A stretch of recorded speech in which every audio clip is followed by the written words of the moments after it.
Donc, le langage de manipulation de données nous permet de mettre à jour les données des tables, flèche verte, d'ajouter des données, la flèche bleue, et d'en effacer la flèche rouge. Donc, l'énoncé insert, ben là, vous l'avez deviné, il sert à insérer des rangées.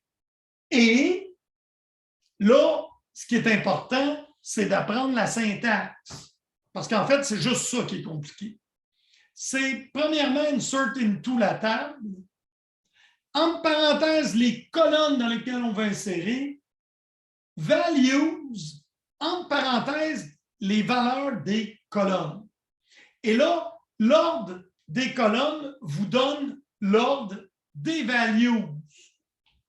Si tu n'en mets pas une colonne et il y en a une dans la table, automatiquement, c'est nul qui va être inséré. Donc, ça, on regarde ça. On va aller insert into DEPT.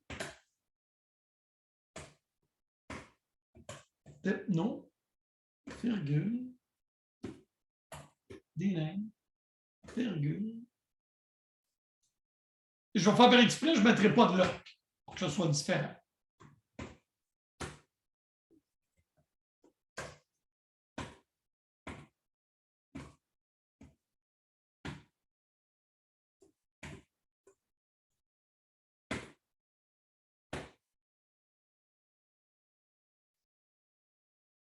Et là, vous devriez avoir one row inserted.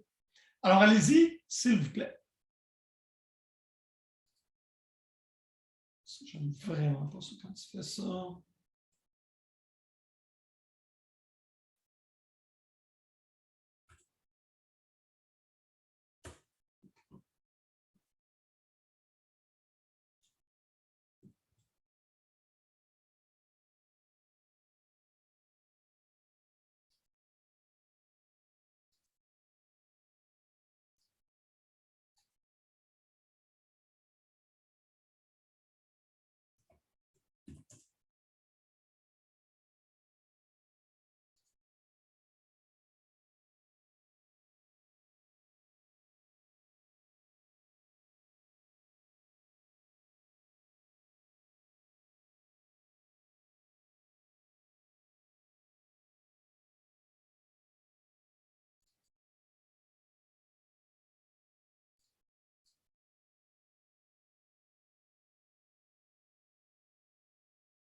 Est-ce qu'il y en a qui ont eu de la difficulté à faire l'insertion? Pour ceux qui ont eu de la difficulté, je vous le mets dans le chat, c'est la plupart du temps un problème de faute d'orthographe.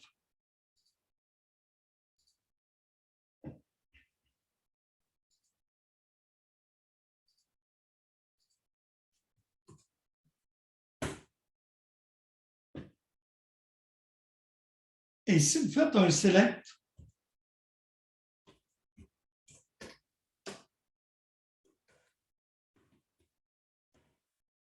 excusez,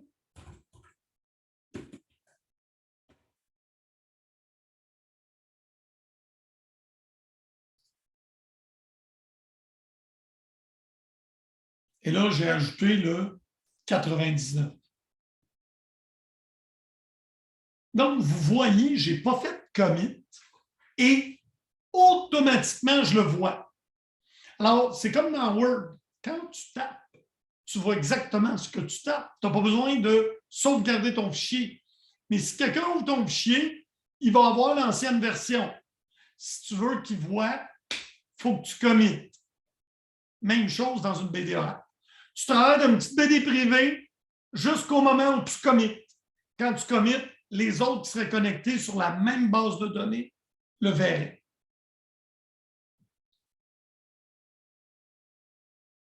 On pourrait aussi faire la même chose. Justin, je t'écoute. Oui, j'ai une question. Vous dites Vas-y. on a tous chacun notre petite base de données privée, mais est-ce qu'il y a un peu comme dans Git, il y aurait, quand on fait commit, c'est comme un peu le push, mais pour les autres personnes qui travailleraient dans leur petite base de données à eux, est-ce qu'il faudrait qu'ils fassent un espèce de pull Non, et le verra automatiquement? oui. Ok, merci. On est connecté sur la même BD, qu'on se comprenne. J'avais compris ça dans le sens de ta question. Mais oui, si on est tous sur la même BD, dès que quelqu'un commit, tout le monde le voit. C'est une bonne question. Même s'ils sont tous dans leur petite base de données privée. Oui, la Ok, base de données privée est toujours à date avec les informations de tout le monde, plus celles que tu as faites, même s'ils ne sont pas sauvés. c'est bon, merci. Ça fait plaisir. Donc, on a 98. Ça ne sera plus HR. Ça va être la boîte.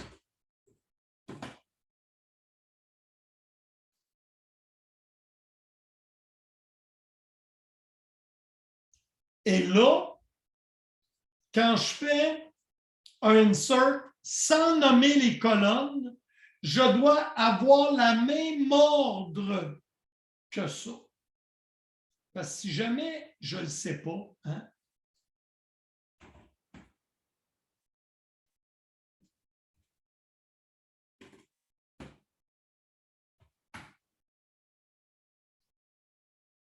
alors d'un coup, il dit invalid number, il n'est pas capable de mettre value. Si je veux être sûr, je nomme toujours les colonnes avant.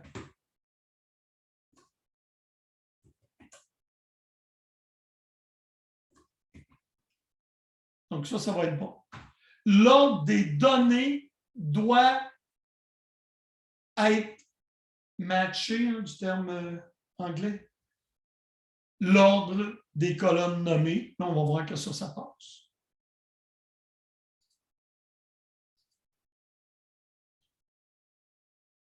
Si je vais enlever tout ça,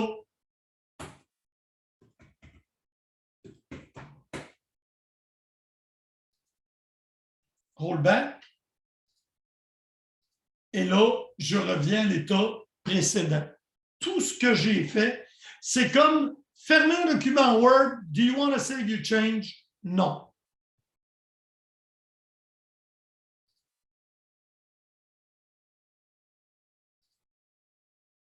Donc là, on a vu les deux méthodes de faire des insertions. Et remettez, s'il vous plaît, la 99 est mieux que ça. Après ça,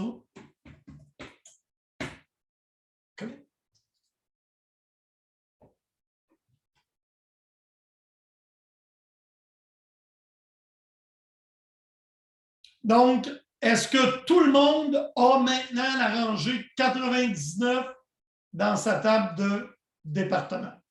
C'est vrai qu'ils ne l'ont pas, dites-moi là, mais vous pouvez simplement la copier du chat.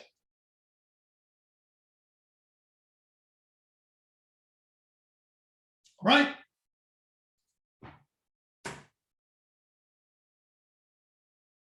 Insérez votre nom et la clé primaire 119 dans la table EMP. Allez-y.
Est-ce qu'il y en a qui ont des questions sur l'insertion? Vas-y, Simon. Je me demandais juste si les champs comme les ID, ils étaient mis en auto-increment. Non, Non, fait qu'on peut pas juste les mettre nuls, mettons. exactement ça. OK. On va apprendre en créant des tables comment faire ça, parce qu'on peut en RAC à partir de la version 19 ou 18. Avant, ce n'était pas possible. Mais maintenant, c'est quelque chose qu'ils ont ajouté, qui existe entre autres sur MySQL et Microsoft SQL Server depuis des années. Bonne question.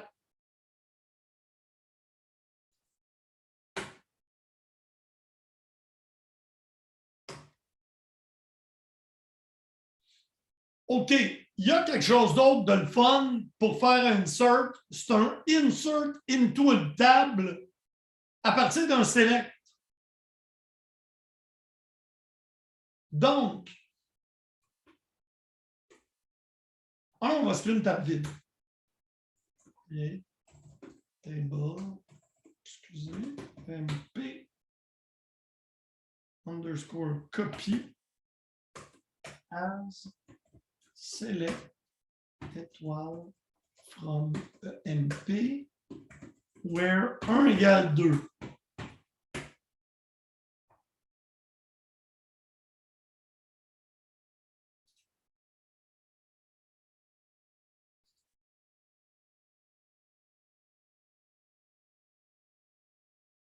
Je vous le donne, ceux qui sont en train de taper. Et là, je fais par exprès pour dire where égale 2, c'est pour ne pas peupler ma table. Parce qu'après ça, je vais vouloir faire un insert.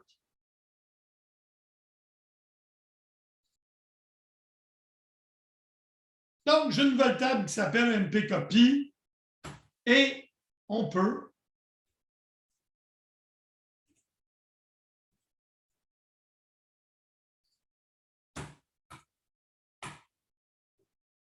on va mettre juste les employés du département 20 dans la table mpcopy.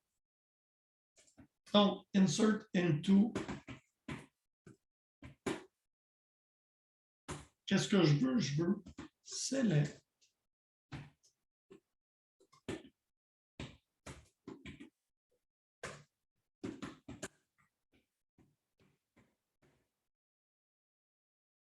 Donc, insert into la table qu'on vient de créer. Select étoile from M, where depth non égale 20. On exécute. Et là, on va regarder qu'est-ce que ça donne.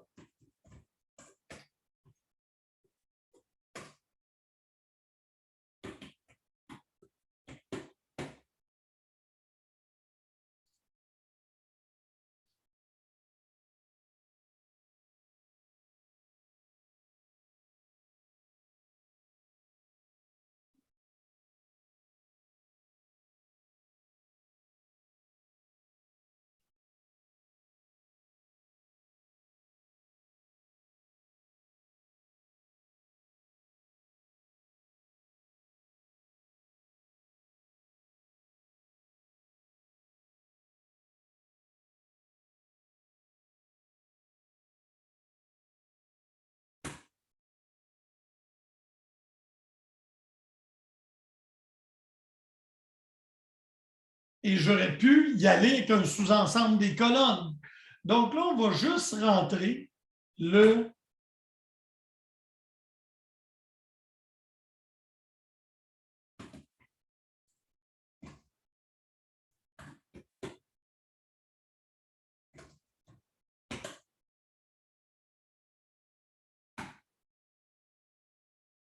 on va les nommer les colonnes.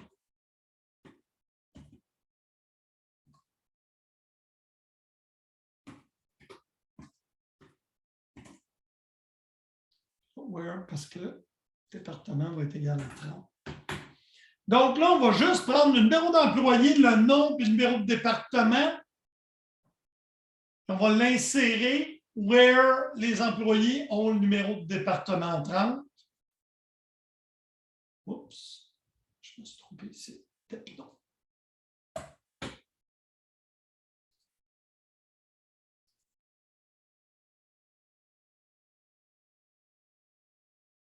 Et là, si on regarde ce qu'il y a dedans,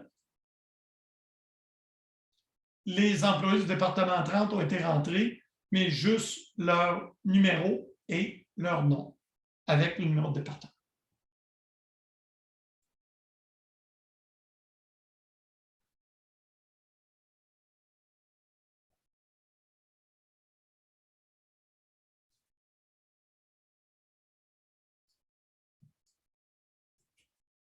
Donc, ici, c'est un exemple où on a nommé les colonnes.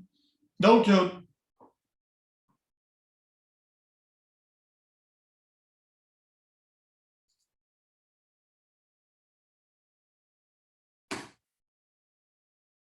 et ça, on vient de le faire.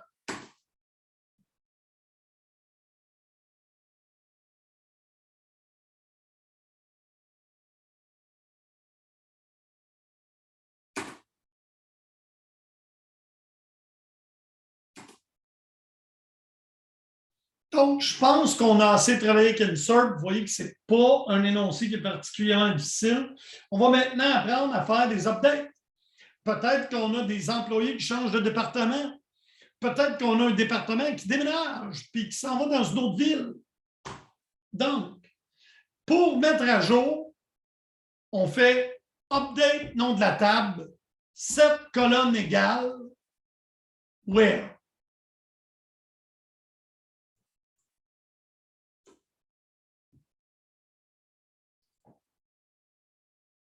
Donc, on va mettre à jour ceux qui n'ont pas de salaire dans notre table copie, puis on va leur donner 1 000 $ dans un premier temps. Update. MP copie. 7 salles égales 1000. Puis là, j'oublie. Alors, je fais ça, go! Qu'est-ce qui s'est passé? Oh my God, oh my God, oh my God, oh my God, oh my God! Tous les salaires sont maintenant égaux à 1000. Est-ce qu'il y en a qui savent ce que je peux faire pour corriger mon erreur? Rollback. Yes, sir. Je n'avais pas commit encore.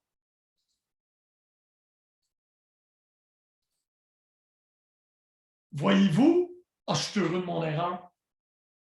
J'ai fait rollback. Comment ça se fait? J'ai plus rien.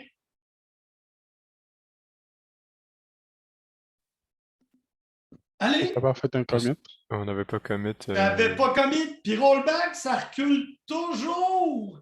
À la dernière fois que tu as fait un commit, une chance que je les avais encore. Je regarde faire ça. Et l'autre, j'avais.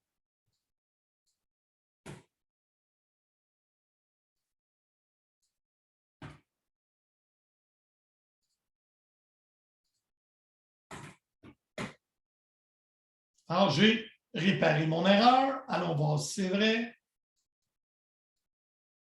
Ah oui, j'ai mes employés du département 30 qui n'ont pas de salaire et ceux du département 20 que j'ai copiés au complet. Je peux vous donner l'insert pour remettre aussi si vous avez fait la même chose que moi.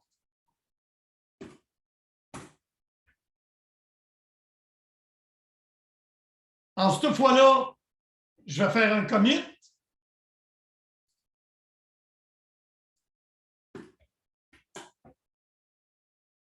Boum! Alors, je vais refaire l'erreur et vous montrer mon erreur. Oh my God, oh my God, oh my God, oh my God, je me suis trompé! Et là, je vais être capable de faire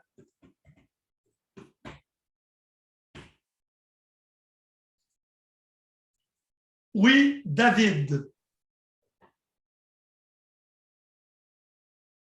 Parce que vous avez fait un commit, mais vous savez l'update en haut. Est-ce que ça va pas faire l'update quand même? Excuse-moi, c'est parce que je les roule dans le désordre. Ah, ok. Parce que, excuse, J'ai d'ailleurs fait ça un peu vite, là. Voilà. Mais moi, je les roule un par un. Je ne roule jamais toutes d'un bloc. Je mets mon curseur sur la ligne, puis j'exécute cette ligne-là. Alors, je suis désolé, là, c'était pas évident. Donc, c'est quoi mon erreur à la ligne 37? Parce que ce que je voulais faire, c'était donner 1 000 $ de salaire aux employés qui n'en ont pas.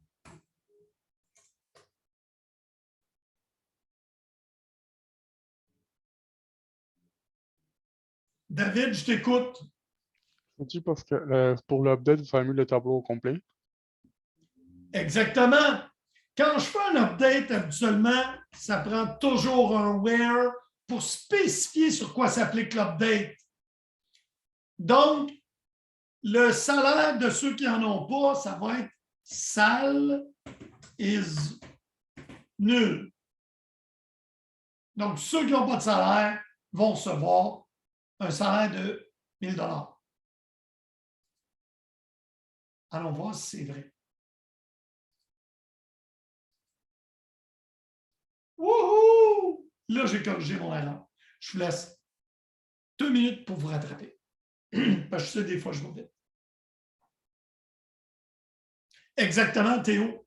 C'est exactement ça. C'est where, chose. J'ai mis l'orthographe de chose. C'est where, condition. Alors, effectivement, c'est pour ça que je vois que tu as suivi. Quand on fait un update, il faut toujours faire attention. Par défaut, un update s'applique à tout les rangé. Ça prend un where pour l'arrêter.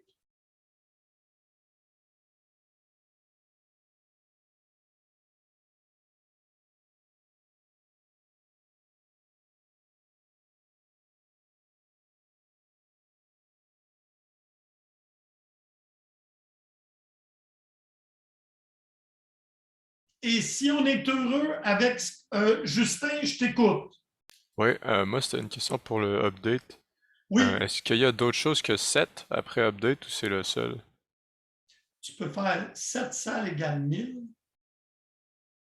virgule, comme égale 50, Ah, ok, on peut en mettre plusieurs. virgule, higher date égale 6 date. Là, je vais changer la condition. Je dis where date no égale 30. Mais ma question c'était plus, quand on fait un update, c'est obligatoirement un 7 qu'il y a après? Ou il peut avoir autre chose? Ben, vas-y, dis-moi qu'est-ce qu'il pourrait avoir à part un 7. Mais je sais pas, je vous pose la question. Non, non, non, mais je dis, on se l'imagine. Quoi d'autre qu'on pourrait mettre? Ben, on voudrait effacer. Ils ont un énoncé spécifiquement pour effacer. Alors, un update, parce qu'on pourrait faire des jointures pour une sous-requête, mais ça devient flyé. Et l'effet, c'est toujours pour modifier une valeur. Alors, c'est une bonne question, là. Mais le point, c'est que c'est le mot-clé 7 qui permet de spécifier les colonnes sur lesquelles on va avoir un effet de modification. Parfait. Merci beaucoup. Pas de trouble. Et là, ben, la question, je pensais, c'était est-ce qu'on peut avoir de l'effet sur plus d'une colonne? Et là, j'ai donné l'exemple ici.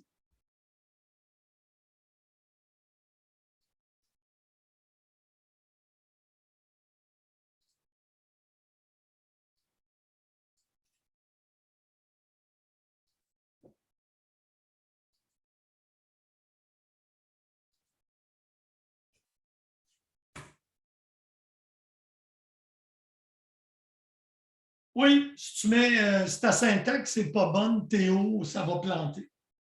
Si je mets un groupe by machin,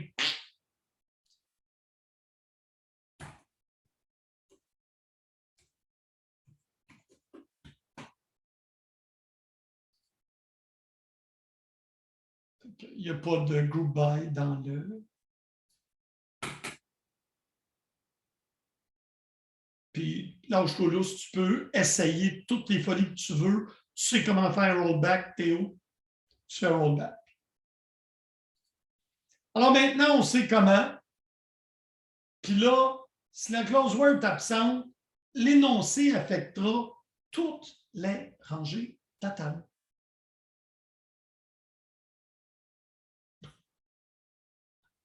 Essaye, tu vois, dans SQL+, ça n'a pas beaucoup d'effet. OK. Alors, ça ici, c'était pour déménager des employés de département. Ça, c'est une sous-requête.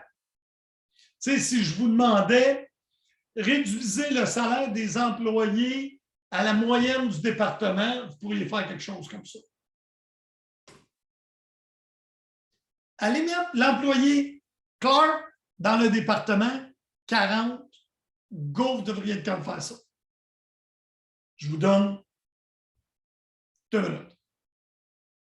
Prenez l'employé Clark et mettez-le dans le département 40.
Alors voilà. Update ENP, set depno égale 40, where upper dname égale Clark.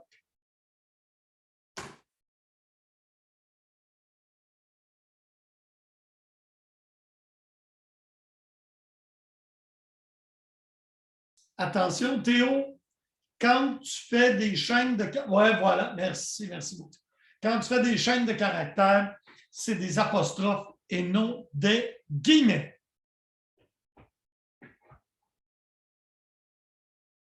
Les doubles guillemets, si tu te rappelles l'intra, on se sert de ça seulement pour les alias de colonnes.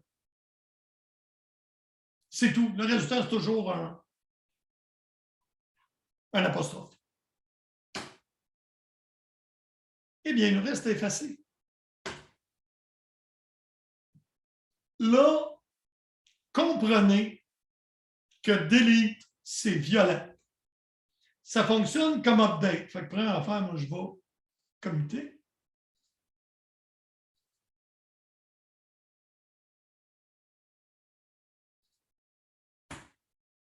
Et je vais faire delete.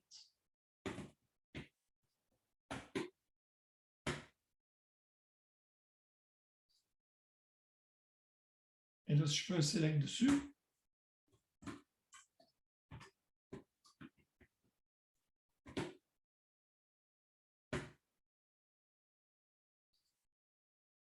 la structure de la table est là.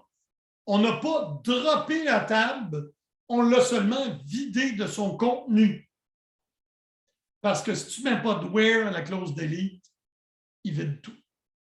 C'est pas grave. Je n'ai pas sauvegardé. Je vais faire rollback.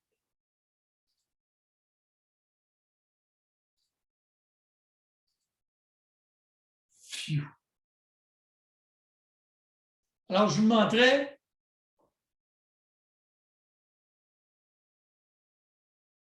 faut que tu les fasses une par une ou tu te mettes les deletes, Théo.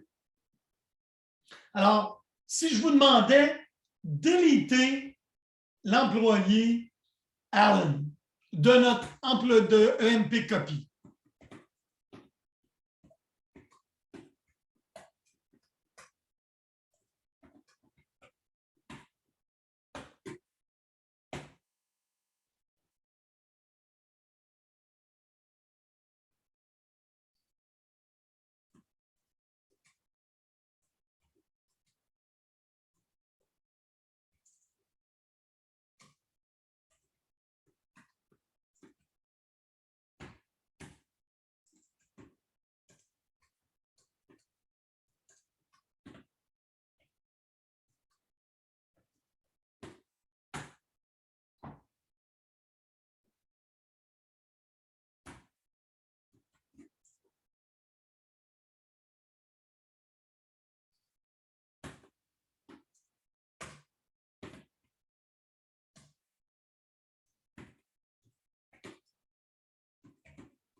Et là, ben, si on fait un select, on va voir que Allen n'est plus dans la liste des employés.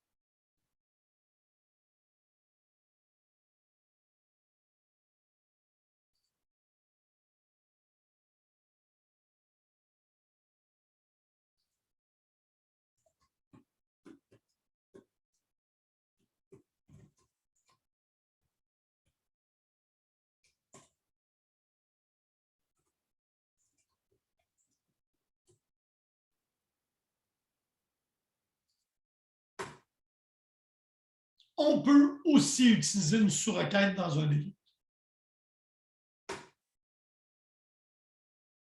On l'a fait. Ce qui nous amène à parler de notion de transaction. Là, j'explique, je vous l'avais déjà expliqué, fait que ça va aller assez vite.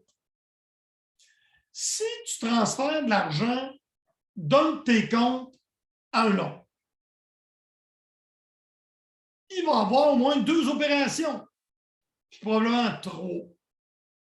Un, on va insérer dans un journal de transaction, transfert du compte A au compte B. 2, on va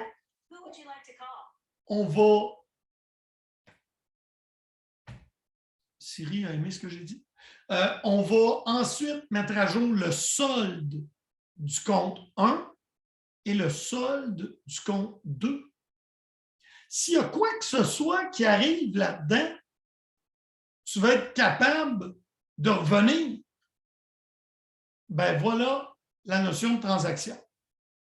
Une transaction débute avec ton premier update, insert ou delete et se termine par un rollback ou un commit. C'est pas bien compliqué.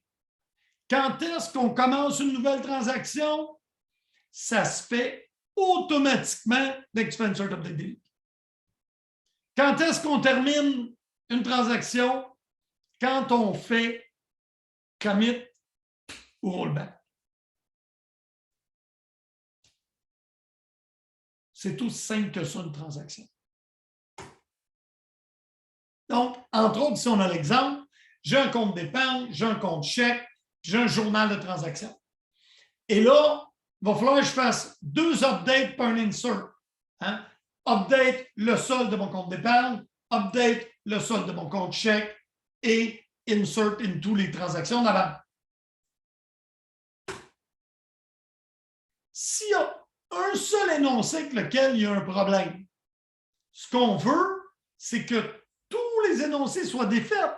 Tu ne voudrais pas que l'argent soit retiré de ton compte d'épargne, que le journal de transaction de la banque soit mis à jour, mais que la mise à jour de ton compte avec l'argent en plus, ton compte chèque, il ne passe pas. Tu veux que ce soit fait d'un bloc, ce que j'appelle le fait au complet ou pas fait du tout. La version québécoise de ça, tout ou pas tout. Je veux toutes les transactions, tous les énoncés ou je ne les veux pas du tout. Alors, je commence, je fais un insert, un update, un delete, je débute ma transaction et tout d'un coup, boum, boum, j'ai quelque chose qui ne fonctionne pas. Je ne vous parlerai pas de save point, je vous dis que ça existe.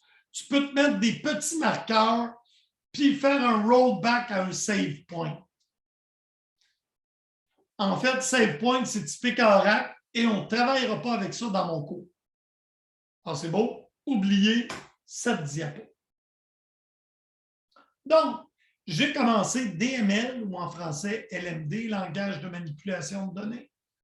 Insert, update, delete. On fait 4 énoncés. Statement, c'est pour énoncer ici. Et là, la 4e n'a pas fonctionné. Donc, elle ne s'est pas faite. Le message d'erreur.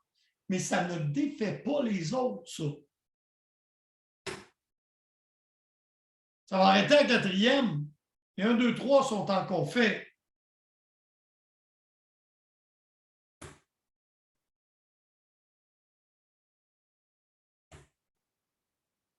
Et là, tu vas avoir la décision de faire soit un commit, soit un rollback. Et commit, ça sauve tout. Puis rollback, ça te ramène au dernier commit. Oui, mais monsieur, j'ai fait des dizaines de choses. Rollback va tout effacer, comme on a vu tantôt. J'ai fait des inserts, j'ai fait des deletes, des updates, j'ai fait rollback, j'ai tout perdu. Et ce que j'expliquais, c'est la dernière phrase. Oracle vous donne la consistance de lecture. Quand toi, tu fais des selects, il reflète toujours la toute dernière insert, update, delete que tu as fait. Mais les autres qui seraient connectés à la même BD ne le voient pas.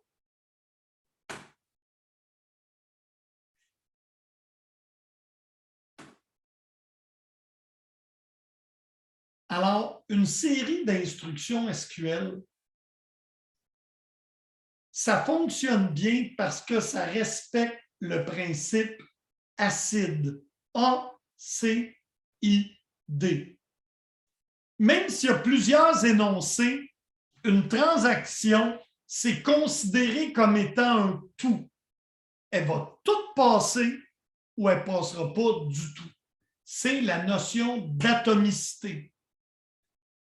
Tous les énoncés doivent réussir pour que la transaction réussisse. Ensuite, cohérence. Si je mettais un journal qui dit enlever du compte A, mettre au compte B, j'enlève du compte A, mais la mise à jour dans le compte B n'est pas faite, ce ne serait pas cohérent. Donc, c'est pour ça que quand j'ai fini une transaction, il faut qu'elle soit tout bonne ou qu'elle soit enlevée. Isolation. Ce que tu fais dans une transaction, ça ne concerne pas quelqu'un d'autre ou une autre de tes transactions. Il faut que ça puisse se faire dans ta petite base de données privée. Et enfin, durable. Un coup que tu fais un commit, puis que le système te répond « commit complete », c'est durable, tu vas être obligé de faire une autre transaction pour le modifier. Puis là, ben, ce que tu fais, c'est une autre transaction. Donc, ta première est bonne. Donc, c'est de ça qu'on parle quand on parle des bases de données SQL. Une série d'instructions SQL, c'est une transaction et elle respecte le principe ACID.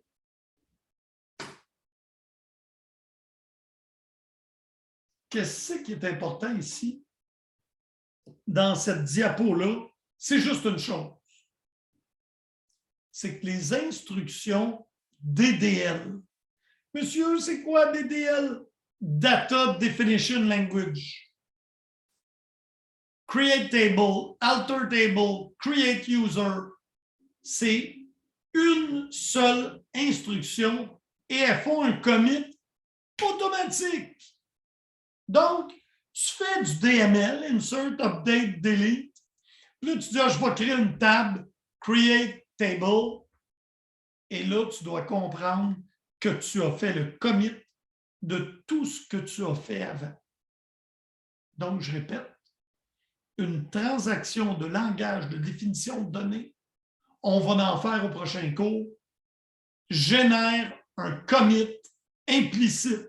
Tu n'as pas besoin de faire commit, il va se faire seul. Alors, il faut toujours faire attention. Si tu fais des trucs et des tests, puis tu vas être capable de faire un rollback, ne fais pas un DDL. Donc, commit rollback, j'ai parlé, puis j'ai dit save point. Pas important.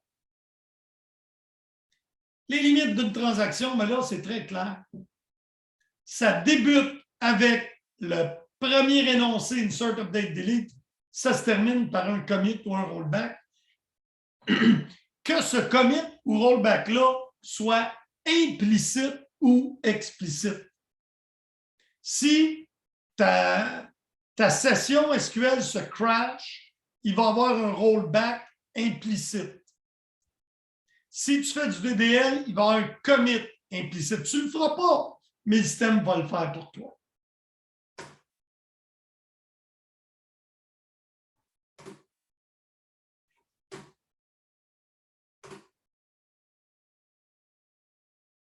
OK. Avant que tu fasses un commit, tu peux récupérer tes données avec rollback. Tu peux voir tes changements que tu as faits en faisant du select. Les autres utilisateurs ne peuvent pas voir tes changements, mais le point 4 est important. Tu dois comprendre que tes enregistrements sont verrouillés parce que tu les as mis à jour. Fait que là, quelqu'un regarde l'ancienne version, toi, tu vois nouvelle version. Si lui essaye de modifier et que tu n'as pas encore fait de commit, il n'aura pas le droit. OK? Tant que tu n'as pas fait commit, tous les enregistrements qui sont impliqués dans des modifications sont verrouillés. Quelqu'un d'autre ne peut pas les modifier. C'est juste ça à comprendre. Puis quand tu as fait un commit, ben, tu vas libérer les verrous et toute l'information va devenir permanente dans la base de données. Les autres pourront le voir.